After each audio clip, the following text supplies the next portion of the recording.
আসসালামু আলাইকুম, আমি কাজী তাসাদুক ইসলাম এমএস এক্সেল টিউটোরিয়ালে স্বাগতম। আজকের ভিডিওতে আমরা দেখব এক্সেলে কিভাবে ডিগ্রি সাইন অ্যাড করবেন। ডিগ্রি সাইন 30 ডিগ্রি সেলসিয়াস, এই যে ডিগ্রি, এই ডিগ্রি সাইনটা আপনি কিভাবে এক্সেলে অ্যাড করবেন। চলুন শুরু করা যাক।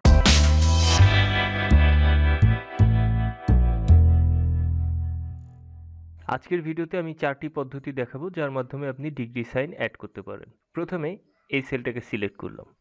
সাপোজ আমি এখানে ডিগ্রি সাইন অ্যাড করতে চাই। এর বেসিক পদ্ধতি হচ্ছে ইনসার্ট ট্যাব এবং সিম্বল। এখানে আপনি যে ফন্টটি ইউজ করেন সেই ফন্টের ডিগ্রি সাইন আছে, আপনি এখান থেকে সার্চ করে নিতে পারবেন। সবচেয়ে সহজ হচ্ছে এভাবে সার্চ করে আপনি যখন ডিগ্রি সাইনটা পাবেন সেটাতে ক্লিক করবেন এবং এখানে ইউনিকোড নেম ডিগ্রি সাইন এটা লেখা উঠবে। তার মানে এটা এক্স্যাক্টলি ডিগ্রি সাইন। যেমন এই সাইনটা কিন্তু ডিগ্রি সাইন না, এইটি ডিগ্রি সাইন, কারণ এখানে লেখা আছে। এবার আপনি যখন ইনসার্টে ক্লিক করবেন আপনার ডিগ্রি সাইন অ্যাড হয়ে গেল। এটা ক্লোজ করলে আপনি দেখতে পাচ্ছেন এখানে ডিগ্রি সাইন অ্যাড হয়ে গিয়েছে।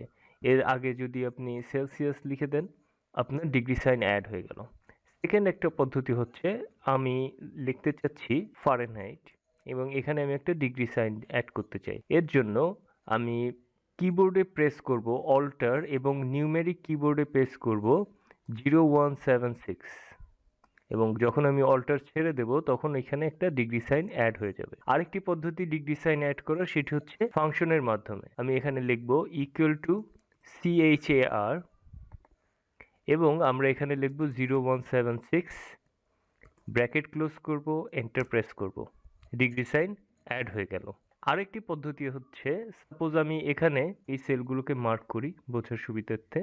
ওকে, এই সেলগুলোতে আমি যদি কাস্টম ফরম্যাটিং করি তাহলে আমি যে কোনো সংখ্যা লিখলে অটোমেটিক ডিগ্রি সাইন অ্যাড হবে। এর জন্য আপনি এই সেলগুলোকে সিলেক্ট করবেন, CTRL+1 প্রেস করবেন এবং format sell dialogue box open হবে। এখান থেকে আপনি কাস্টমে ক্লিক করবেন, জেনারেলটাকে রিমুভ করে দিবেন এবং এখানে আমি 0 লিখব এবং আমি কিবোর্ডে প্রেস করব অল্টার প্রেস করে 0176, আমার ডিগ্রি সাইন এখানে অ্যাড হয়ে গেল।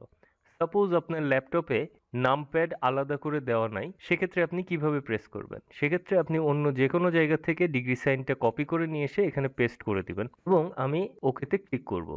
এখন এই মার্ক করা সেলগুলোতে যদি আমি কোনো সংখ্যা লিখি, সাপোজ আমি এখানে লিখব 25, আমি যদি পরের সেলে যাই আপনি দেখতে পাচ্ছেন ডিগ্রি সাইনটা অটোমেটিক অ্যাড হয়ে যাচ্ছে, 36 অ্যাড হয়ে যাচ্ছে, 58 অ্যাড হয়ে যাচ্ছে। আমি যাই লিখি না কেন প্রত্যেকটা লেখার পরে ডিগ্রি সাইন অটোমেটিক্যালি অ্যাড হয়ে যাচ্ছে, কারণ আমরা এই সেলগুলোকে ফরম্যাটিং করেছি। আমরা যখন এখানে ক্লিক করব আমাদের ফর্মুলা বারে আপনি দেখতে পাচ্ছেন শুধু সংখ্যাটি আছে কিন্তু ডিগ্রি সাইন নেই, বাট আমরা যখন সেলে দেখতে পাচ্ছি আমাদের সংখ্যার পাশে ডিগ্রি সাইন আছে, যেটা কাস্টম ফরম্যাটিং এর মাধ্যমে আপনি করতে পারেন। আশা করি ভিডিওটি ভালো লেগেছে। এই ভিডিওতে আমরা 4টি পদ্ধতি দেখেছি ডিগ্রি সাইন অ্যাড করার। যদি ভিডিওটি ভালো লেগে থাকে অবশ্যই চ্যানেলটি সাবস্ক্রাইব করবেন। পরবর্তী টিউটোরিয়ালে দেখা হবে ইনশাআল্লাহ। আসসালামু আলাইকুম।